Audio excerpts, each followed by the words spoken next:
Varicocele అంటే ఏంటో చూద్దాం. యూజువల్‌గా స్పెర్మ్స్ అనేవి టెస్టిస్‌లో తయారీ అవుతుంది. ఎజాక్యులేట్ చేసినప్పుడు మూత్ర ద్వారం ద్వారా బయటికొస్తుంది. ఏ ఆర్గాన్‌కైనా మనకి మంచి రక్తం తీసుకునే నరాలు కొన్నుంటాయి. చెడు రక్తం తీసుకెళ్ళే నరాలు కొన్నుంటాయి. సో, వారికోసిల్ అంటే ఏంటి అంటే ఈ టెస్టిస్ దగ్గర చెడు రక్తం వీన్స్ ఏదైతే ఉంటాయో, చెడు రక్తం తీసుకెళ్ళే బ్లడ్ వెసెల్స్ ఏవైతే ఉంటాయో అవి అబ్నార్మల్‌గా డైలేట్ అవుతాయి. అంటే అబ్నార్మల్‌గా వీట్లలో వాపు వస్తుంది.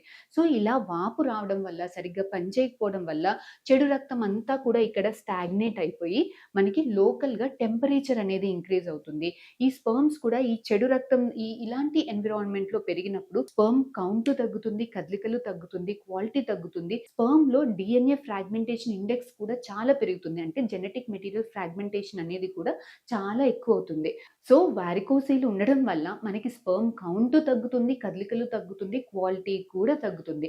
అలా అయితే వారికోసిల్ ఉన్న వాళ్ళందరికీ గూడా ప్రెగ్నెన్సీ రాదా? అందరికీ ఫెర్టిలిటీ ఇష్యూస్ ఉంటాయా? అంటే అసలు చాలా మంది మగవాళ్ళలో సింప్టమ్స్ ఏమీ ఉండవు. చాలా మంది నేచురల్‌గా ప్రెగ్నెన్సీ వస్తుందండి. ఇది చాలా మందికి పిల్లలు కావట్లేదు అని వస్తే మనం ఫెర్టిలిటీ ఎవాల్యుయేషన్స్‌లో బయటపడుతుంది. సో, చాలా మందికి ఇది ఎసిమ్ప్టమాటిక్‌గా ఉంటుంది. వాళ్ళకి తెలియదు వాళ్ళకి వారికోసిల్ ఉంది అని. చాలా కొంతమందికి మాత్రమే స్క్రోటమ్ దగ్గర డల్ ఏకింగ్ పెయిన్ ఉంటుంది. లేదంటే చాలా సేపు నిలబడ్డప్పుడు డల్ ఏకింగ్ పెయిన్ ఉంటుంది. కొంతమందికి కౌంట్స్ కదలికలు బాగా తక్కువగా ఉన్న వాళ్ళకి రెట్రోగ్రేడ్‌గా ఫిజికల్ ఎగ్జామినేషన్ చేసినప్పుడు వారికోసిల్ ఉంది అన్నట్టుగా మనకి డయాగ్నోస్ అవుతుంది.